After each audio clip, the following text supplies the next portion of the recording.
حضرت موسیٰ ہاتھ اٹھا کر اپنے رب کو کہہ رہے ہیں ارینی انظر الیک، محبوب اللہ کو فرما رہے ہیں اے میرے اللہ میں تجھے دیکھنا چاہتا ہوں۔ خدا را توجہ رکھنا، جتنا یہ مجمع بیٹھے ہے نا میرا، خدا را توجہ رکھنا، میں بڑا خوبصورت جملہ نکتہ سمجھ لیں، جملہ سمجھ لیں، واقعہ سمجھ لیں، آپ کے سامنے رکھنے چلا ہوں۔ ارینی انظر الیک، یا اللہ میں تجھے دیکھنا چاہتا ہوں، مجھے اپنا آپ دکھا۔ اللہ نے صرف ایک لفظ میں جواب دیا اور بڑا خوبصورت جواب دیا۔ قرآن ہے معنویت سے بھرا ہوا ہے، جامعیت میں بھرا ہوا ہے۔ اللہ نے فرمایا لن ترانی، لن ترانی، یہ نہیں کہا کہ میں تجھے دکھا نہیں سکتا، الفاظ پہ غور کرنا، یہ نہیں کہا کہ موسیٰ میں تجھے دکھا نہیں سکتا، فرمایا لن ترانی، موسیٰ تو مجھے دیکھ ہی نہیں سکتا، نہیں دیکھ سکے گا مجھے۔ موسیٰ بھی تو کلیم تھے نا اللہ کے، اب اللہ بالکل انکار کر دے تھے، یہ تو موسیٰ کی توہین تھی۔ اللہ نے فرمایا موسیٰ چل، میں اپنی تجلی پہاڑ پہ ڈالتا ہوں، اگر یہ پہاڑ اپنی جگہ پہ کھڑا ہو گیا فسوف ترانی، پھر تو مجھے دیکھ سکے گا۔ حضرت موسیٰ نے کہا ٹھیک ہے یا اللہ تجلی ڈالیے۔ اللہ نے اپنی تجلی، اپنی جلال کی بھری ہوئی تجلی پہاڑ پہ ڈالی۔ علماء نے لکھا ہے جب وہ تجلی پہاڑ پہ ڈلی تو پہاڑ تو ریزہ ریزہ ہو گیا۔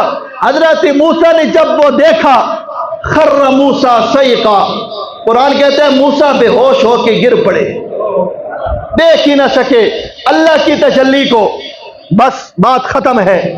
حضرت موسیٰ کو ہوش آیا، حضرت موسیٰ نے صرف ایک جملہ کہا، فرمایا سبحانک، بولے سبحان اللہ، آپ بھی کہہ دیں سبحانک، ربا تو پاک ہے، تیری کیا حکمتیں ہیں تو ہی جانتا ہے، تو کیا ہے تو ہی جانتا ہے۔ میں معافی چاہتا ہوں کہ میں نے کہا تھا کہ مجھے اپنا دیدار کرائے، سبحانک تو پاک ہے۔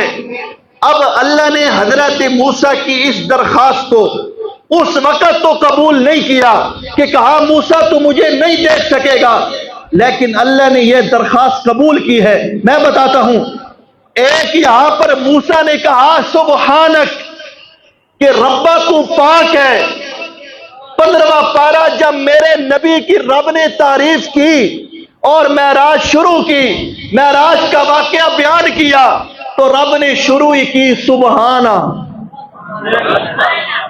میں جملے کو کھولتا نہیں ہوں، بڑا ٹائم لگے گا، بس سمجھ جائیں۔ وہاں موسیٰ نے کہا تھا سبحانک تو پاک ہے، بات موسیٰ کی آئی، موسیٰ کو دیکھنے کی آئی، موسیٰ کے دیدار کی آئی تو موسیٰ نے خود کہا کہ تو پاک ہے، بات میرے آقا کے دیدار کی آئی، رب نے کہا میں خود پاک ہوں۔ اب علماء نے اس پر بھی بڑی تفصیل لکھی ہے، اللہ نے سبحان کیوں لگایا، میں یہ نہیں بتانا چاہتا، میں بتانا یہ چاہتا ہوں موسیٰ نے کہا تھا ارینی انظر الیک، یا اللہ مجھے اپنا آپ دکھا۔ اللہ نے فرمایا تھا لن ترانی، تو نہیں دیکھ سکے گا۔ اسی 15ویں پارے کی شروع میں آگے میں اللہ فرما رہے ہیں لِنُرِيَهُ، وہاں موسیٰ نے کہا تھا، میں نے کہا تھا تو نہیں دیکھ سکے گا، محبوب جب باری تیری آئی تو لِنُرِيَهُ، ہم خود تجھے دکھائیں گے، ہم خود دکھائیں گے۔ اللہ نے دکھایا میرے نبی کو اپنا چہرہ اور اپنا وہ جو جمال اور جلال تھا۔ علماء نے بڑا خوبصورت نکتہ لکھے ہیں، فرماتے ہیں حضور معراج پہ گئے، معراج کے بعد حضور آسمانوں پہ گئے، بیت المقدس سے پہلے آسمان پر بھی نبی ہے، دوسرے پر بھی، تیسرے پر بھی، چوتھے پر بھی، پانچویں پر بھی، چھٹے پر بھی، ساتویں پر بھی۔ چھٹے آسمان پر حضرت ابراہیم کھڑے ہیں، ساتویں آسمان پر حضرت موسیٰ کھڑے ہیں۔ بس واقعہ میں ختم کرنے لگا ہوں، اپنے مقصد کی طرف آ رہا ہوں۔ جو حضرت موسیٰ نے درخواست پیش کی تھی مجھے اپنا آپ دکھا، اللہ نے کہا تھا مجھے نہیں دیکھ سکے گا، لیکن اللہ نے موسیٰ کی یہ درخواست قبول کی۔ کیسے قبول کی میں وجہ بتانے لگا ہوں۔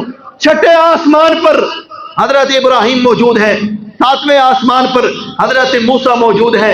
علماء نے لکھا وجہ کیا ہے، ابراہیم بڑے پیغمبر ہیں، حضرت موسیٰ کا مقام ابراہیم سے کم ہے، ابراہیم بڑے پیغمبر، حضرت موسیٰ چھوٹے پیغمبر۔ ابراہیم کو ساتویں آسمان پہ ہونا چاہیے تھا، حضرت ابراہیم کو